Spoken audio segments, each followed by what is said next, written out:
इसमें 3 एक्सरसाइज योगा एक क्रम में किया जाना है। यदि इनको तीनों योगा एक्सरसाइज को एक क्रम में किया जाएगा तो इससे शरीर में मूवमेंट की सार्थक स्थिति का फायदा होगा। नंबर 1, एक ऐसी लकड़ी ली जाए, जब हम हाथ फैला रहे हैं दाहिनी और बाईं ओर को, तो वो लकड़ी दोनों हाथ फैलाए हुए, जितना हम हाथ फैला रहे हैं उतनी उसकी लंबाई के बराबर होनी चाहिए। उसको पीठ की ओर इस तरह से बांधते हुए, हाथों को घुमाते हुए एंटी क्लॉकवाइज, ये क्लॉकवाइज चल रहा है, इसको एक क्रम से रखना है। संख्या इनकी निर्धारित करनी है। जितना हम क्लॉकवाइज कर रहे हैं उतना ही हमने एंटी क्लॉकवाइज इसको घुमाना है। और लकड़ी इस तरह से घुमानी है कि इसमें केवल हमने कमर घुमाना है, कमर घुमाना है। पाँव को स्टेबल रखना है, स्थिर रखना है। पाँव के जो तलवे हैं वो कारपेट में रुके हुए हैं। इनकी संख्या में एक क्रम रखा जाए, 10, 20। अब ये दूसरा जो स्टेप है, इस एक पाँव हमने आगे किया है, घुटना, जो पाँव हमने आगे किया है, जो घुटना मोड़ रखा है, उस पाँव के जो तलवे हैं वो कारपेट में रुके हुए होने चाहिए, कारपेट में बिछे हुए होने चाहिए।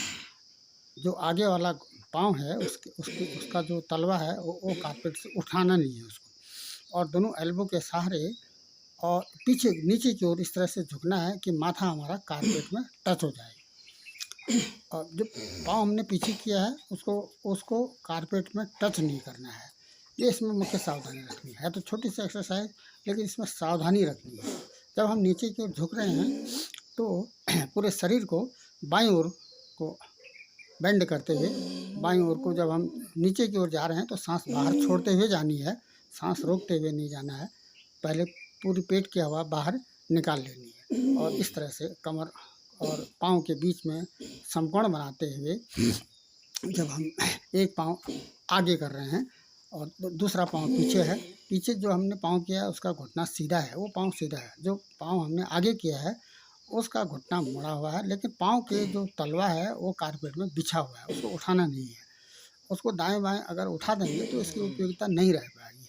एल्बो के सहारे ही हमने रुकना है, नीचे अंदर से रुकना है, बाहर से नहीं, बल्कि जो घुटना हमने आगे किया है उसके अंदर से हमने एल्बो को नीचे की ओर कारपेट में टच करते हुए माथे को भी कारपेट में टच करना है। जब हम उठ रहे हैं तो घुटना सीधा होना चाहिए, घुटने मोड़ते हुए नहीं उठने हैं, घुटने को मोड़ते हुए नहीं उठना है।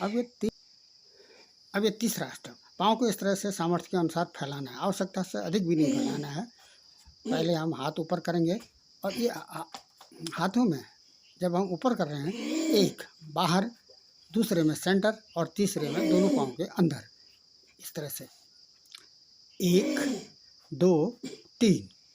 एक में सबसे बाहर, बीच में, दूसरे में बीच में और तीसरे में अंदर। और इसी क्रम में फिर दोनों हाथों के पंजों से पाँव की एड़ी को पकड़ने का प्रयास करना है। अंदर की जो, और अगर हम झुक रहे हैं तो दोनों हाथों से पाँव के एड़ी को पकड़ने का इसमें प्रयास करना है।